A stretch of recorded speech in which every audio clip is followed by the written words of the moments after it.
Hello, എൻ്റെ കുറച്ച് ടോപ്പുകളും ചുരിദാറുകളൊക്കെ ഞാൻ ഇടുമ്പോഴത്തേക്കും എല്ലാവരും എവിടെ നിന്നാണ് ലിങ്ക് തരാമോ എന്ന് ചോദിക്കാറുണ്ട്. അപ്പം ഞാൻ റിപ്ലൈ വയ്ക്കാറുണ്ട്, ഞാനത് എക്സിബിഷന് പോയപ്പോൾ മേടിച്ചതാണ്. ഇതാണ് ഈ എക്സിബിഷനാണ് ഞാൻ പോകാറുള്ളത്. ഇയർലി വൺസ് ഹൈ ലൈഫിൻ്റെ ഒരു എക്സിബിഷൻ എറണാകുളത്തും അത് പല സ്ഥലങ്ങളിലും നടക്കാറുണ്ട്. കോഴിക്കോട്, തൃശ്ശൂർ, അങ്ങനെ പല സ്ഥലങ്ങളിൽ ഇന്ത്യയിലൊക്കെ നടക്കാറുണ്ട്. അപ്പം എറണാകുളത്ത് വരുമ്പോഴാണ് ഞാൻ പോകുന്നത്. ഇയർലി വൺസ് ആണ് പോകാറുള്ളത് കേട്ടോ. ഇയർലി 2-3 പ്രാവശ്യം വരാറുണ്ടോ എന്ന് എനിക്കറിയത്തില്ല. ഞാനൊരു പ്രാവശ്യം പോകാറുള്ളൂ. ഈ ചിക്കൻ കാരിയുടെ ഈ ഒരു ടോപ്പ് ഞാൻ മേടിച്ചു. നേരത്തെ കാണിച്ചത് ഞാൻ മേടിച്ചു കേട്ടോ. അവിടെ ചെല്ലുമ്പോൾ എല്ലാം മേടിക്കണം എന്നൊക്കെ തോന്നും. കാരണം സൂപ്പർ സെലക്ഷനാണ്. സാധാരണ നമ്മൾ ഷോപ്പിൽ കാണാത്ത ടൈപ്പ് ഒത്തിരി സാരീസ്, ചുരിദാർ സെറ്റായിട്ട്, മെറ്റീരിയലായിട്ട്, കുർത്ത മാത്രമായിട്ട് കുറച്ച് കോസ്റ്റ്ലിയാണ്. അപ്പോൾ എനിക്ക് ചിക്കൻ കാരി ഇഷ്ടപ്പെട്ടുകൊണ്ട് അത് ആദ്യം കണ്ടപ്പം എനിക്ക് ഇഷ്ടപ്പെട്ടു, അത് മേടിച്ചു. പിന്നെ ചെന്നപ്പം വേറെ ഇഷ്ടപ്പെട്ടായിട്ട് തോന്നി. ഇതാണ്ട് ഈ പേൾ മാല എനിക്ക് നന്നായിട്ട് ഇഷ്ടപ്പെട്ടു. ഇത് സീ പേളാണ്.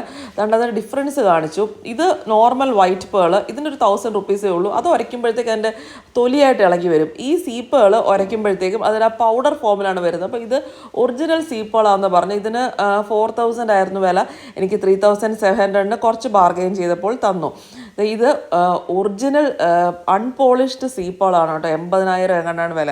പുള്ളി ചുമ്മാ കാണിച്ചു തന്നതാണ് കേട്ടോ. വീഡിയോ ഒക്കെ എടുക്കുന്ന കാരണം ഇങ്ങനെ വെറുതെ കാണിച്ചു തന്നതാണ്. പിന്നെ ഇത് 1,80,000 എങ്ങാണ്ട് ഹൈദരാബാദി ഒറിജിനൽ പേളാന്നൊക്കെ പറഞ്ഞ് എന്നോട് ഇട്ട് നോക്കിക്കോ എന്നൊക്കെ പറഞ്ഞ് ഞാൻ ഇട്ട് നോക്കി.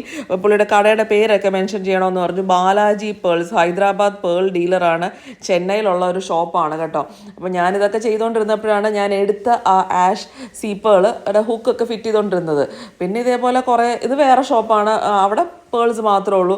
വളകൾ, കമ്മലുകൾ, അങ്ങനെ ഒരുപാട് സാധനങ്ങളുണ്ട്. എടുത്തുകൊണ്ട് നമുക്കിങ്ങനെ കണ്ടാൽ, ഞാൻ ഈ ചുരിദാർ എടുത്തു കഴിഞ്ഞാൽ അപ്പുറത്ത് പോയപ്പോൾ അയ്യോ അത് എടുക്കായിരുന്നില്ല അങ്ങനെയൊക്കെ തോന്നും. എന്നാലും ഇതെടുത്ത സന്തോഷത്തിൽ ഞാൻ ഇറങ്ങി.